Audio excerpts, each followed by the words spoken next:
Susan, thanks so much for inviting me over to come look at listing your property.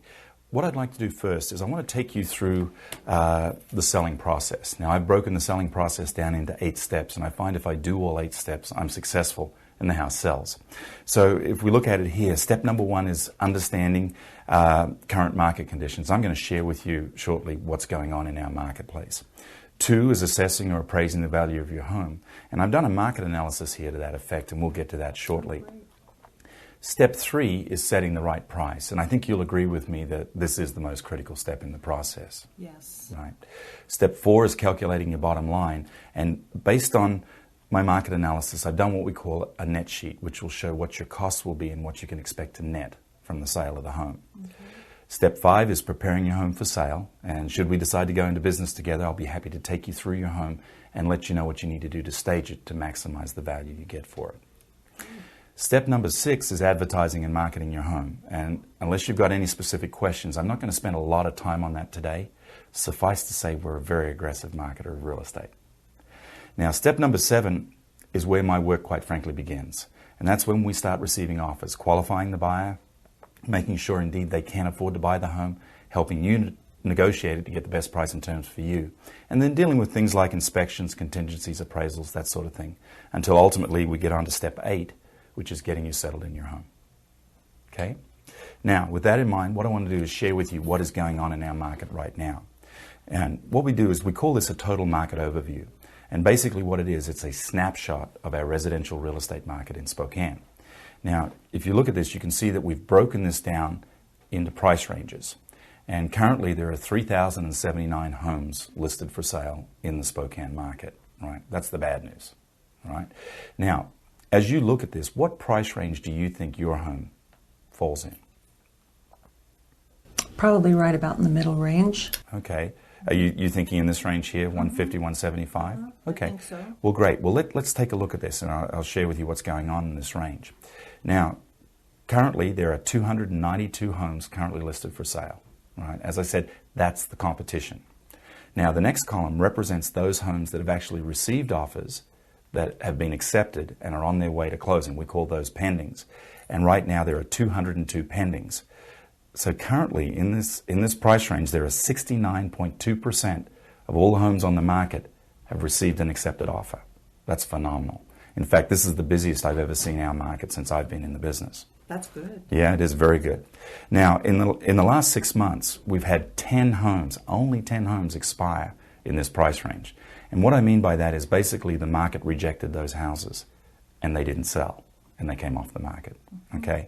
However, in the last 6 months, we've closed 394 homes.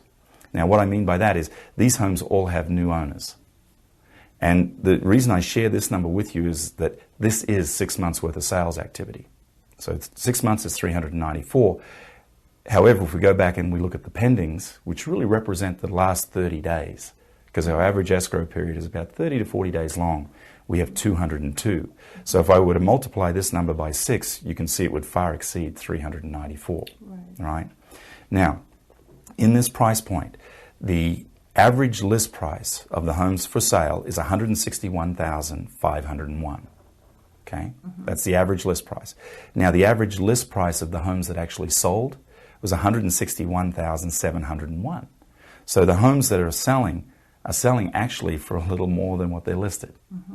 And the reason for this, of course, is our lower interest rates right now, and it's actually a lack of inventory in the marketplace.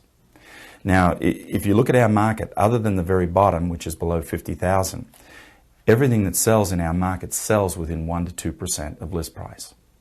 Now, the reason I share this with you is a lot of people say, well, Bruce, you know what, I agree with your market analysis.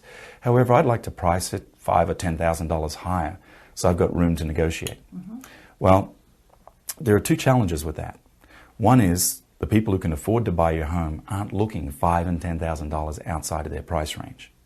And secondly, those who are looking that much higher are now comparing you with homes that are worth $5,000 and $10,000 more. So consequently, you don't get the offers.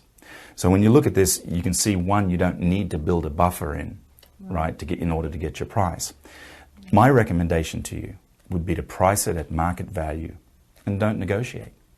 See, I would rather bring you 10 offers, have you reject 9 of them because they don't come up to your price, than not bring you any offers at all. Okay? And I'd rather that too. Okay, great. We're on the same page then. Now, the other significant number here is the average number of days on market. And right now in this price range, the average number of days on market is 53. Okay? And basically that's from the time the house went on the market to the time it came off because it went pending under contract. So you would need to add another 30 to 40 days to that to get the average time frame from the time you put your house on the market to the time you get to move to the next one. So let me ask you again, how quickly did you want to move? Just as soon as I possibly can. Okay, great. Now, again, in terms of looking at this pricing, what I've done here is I've done this little target, and what it shows is that if you want to sell, and you can see here based on our numbers, that if you want to sell, you need to be within 2% of market value. That's where the offers are occurring. And what you'll find is the further you are off of price, the less activity you're going to get. And you and I both have the same goal, and that's to get your home sold. So this is the big picture. Do you have any questions about this? I don't think so at this Okay, time. great. So what I'd like to do now, Susan, is narrow the focus down to your home. And with that in mind, I've done a market analysis to that effect. Now, when we look to do a market analysis, ideally what we're doing is looking to compare your property to other similar homes. Okay, now I'm not going to find exactly the same home, but I'm looking at things like bedrooms, bathrooms, garages, lot size, location, all those types of things to find comparable properties. Now, on paper, this is how your home shows. It's a rancher style. You're at 3,328 square feet, 5 bedroom, 3 bath, 2 car attached garage, and it's a 27-year-old home. And it's on approximately an acre, right? And of course, you have all these other wonderful features as well. Now, first thing we do is we look at those homes that are currently on the market, because these homes really represent what the competition is. Now, they don't necessarily represent value because they haven't sold yet, but we need to look at them because they are competition. First one here is on Crestline. You can see this one's listed at $525. It's a 4,600 square foot house, 4 bedroom, 3 bath, 4 plus car garage. And DOM, by the way, is days on market. So this one's been on the market 106 days. And it's a 27-year-old home as well. This one's almost an acre lot as well. Okay. Next one here is on Overbluff. And this one's listed at $489,850. It's 4,090 square feet, 4 bedroom, 3 bath, 2 car garage. And this one's been on the market 175 days. Okay. And obviously, these are all in your neighborhood here. Next one on 25th, listed at $469,900, 3,498 square feet, 5 bedroom, 3 bath, 2 car attached garage, and this one's been on the market 71 days. And it's a 40-year-old home, so a little bit older, half-acre lot. On 24th Avenue, this one is listed at $595,000. 6 bedroom, 4 bath, 3 car garage, and this one's been on the market 100 days. So you can see we've got a little bit longer market times in this neighborhood here. And of course our map here shows where your property is and where our subjects are, our other comparables. Now the next group I look at is those that are pending. And what I mean by that is these have been on the market, have received offers that have been accepted, and they're on their way to close. Okay. So this one here on Pittsburgh, listed at $539,900.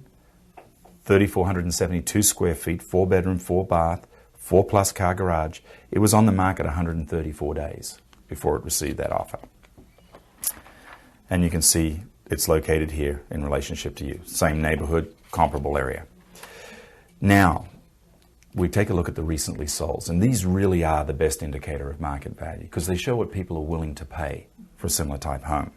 First one here is on Overbluff, and this one's listed at $569,950, and it's sold for $551. 4,000 square feet, 4 bedroom, 3 bath, 3 car garage, 38 days on the market. Okay. Next one here on Garfield. This was listed at $499,900, sold for $499,900. 3,817 square feet, 5 bedroom, 4 bath, 148 days on the market.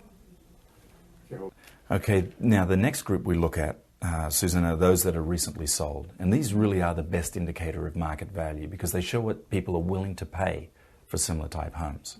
Now the first one here is on Overbluff, and you can see this one was listed at $569,950. It actually sold for $551. 4,023 square feet, 4 bedroom, 3 bath, 3 car garage, and it was on the market only 38 days. Next one on Garfield, this one was listed at $499,900, sold for $499,900. 3,817 square feet, 5-bedroom, 4-bath, 2-car attached garage. It was on the market for 148 days. But they still got full price. Good thing. Now, this is where you're located, and here's where the two subject properties are. Again, you know the neighborhood these homes are in your neighborhood. The last group we look at are those that have expired, which means that they were basically rejected by the market and they came off the market, did not sell during the term of their listing. Now, the first one here is this one on Overbluff, which we just saw as a sold. And it was on the market previously for 359 days at $569,950. So the market hadn't yet caught up to the price, and you know we're seeing an escalation in prices right now in our marketplace. But again, 4,023 square feet, 4-bedroom, 3-bath, 3-car garage. And it's a 16-year-old home. And that was really the only expired in the entire neighborhood. So based on my market analysis, what you see here is just a summary of all these properties we just looked at. These are the homes that are currently listed on the market, so you can see where the competition is. And then you've got the recent sales, and we have two here, one at $499.9 and the other one at $569.950. And then we have one pending at $539.9, and we have an expired at $569.950. So you understand my methodology of how I'm moving forward here? Yes, right? I do. Okay, yes. great. Based on my market analysis, I believe you're somewhere here between $525 and $550. Okay? Now the $525 is I want to get it sold quickly. The $550 is I want to sell it in a reasonable amount of time, but I still expect to get my money. Okay. Now you indicated to me that you were looking to get the home sold quickly. Correct. As you saw as we looked through the market analysis, there were a lot of long market times. Yes. Right. Yes. So where do you feel the home should be priced? I think I really need to concede to your opinion on that. Okay. You're the professional. Okay. Well, my recommendation would be that we price it at $525. I think you'll get a quicker sale that way. And I expect you to get your money. Okay. Okay?